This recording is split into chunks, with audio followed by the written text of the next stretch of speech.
शांती तुमकां. पुनर्जीवन जेजू आपल्या शिसांक शांतीन बोगता.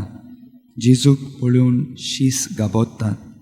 तांच्या मनांत दुबाव उप्रासतात.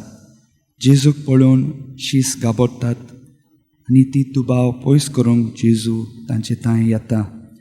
आमच्या जिवितांतूय अशें घडटा. कोश्ट त्रास येता तेन्ना आमी उत्सांबळ जाता आनी आमच्या भावार्थाचेर दुबावतात. पूण जेजू आपल्या शिसांचो दुबाव पयस करता. आपूण खरेंच पुनर्जीवन जाला म्हूण दाखोवंक तो तांचे कडेन कितेंय खावंक मागता. आमचो भावार्थ तिरावंक जेजू आमचे कडेन सॅक्रिफीस करूंक मागता. आमचें जिवीत ताका ओरपूंक आमी तयार आसां काय? जेजू आपल्या शिसांक आपल्या पुनर्जीवनपणाची साक्षी दिवंक आपयता.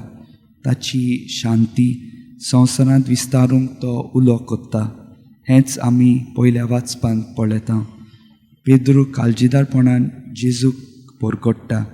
दर मिसाचे भेटेन जेजू आमकां आपली शांती दिता आनी आमकां एकामेकाक शांती दिवंक उलो कोत्ता. आमच्या जिवितांत ही एक बेश्टी चाल कशी जाल्या काय? व खरेंच आमी जेजूचे शांतीची गवाय जावंक वावुरतात काय?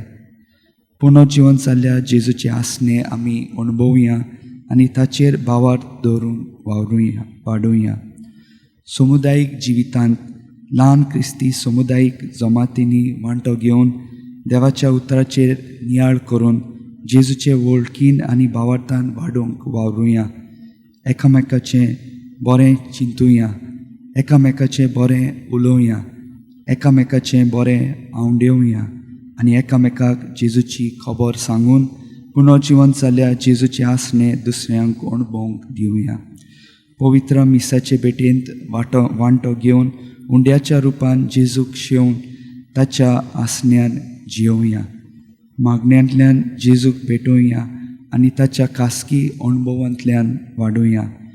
कोश्टां आडकोळ्यांत देवाचेर दुबावचे बदलेक सदांच ताका विस्वाशी रावन ताचेरूच भावार्थ दवरून जियोवया. देवाचें बरेंपण आमच्या जिवितांत अणभवया.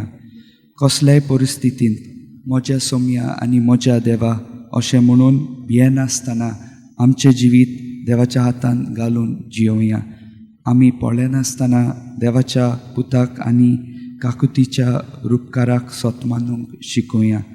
तर जेजूच्या पुनर्जीवनपणाची खात्री घेवन आमचो भावार्थ उतरांनी आनी कोरण्यांनी जिवंक ह्या मिसान आमकां दर एकल्या पासत कृपा मागुया.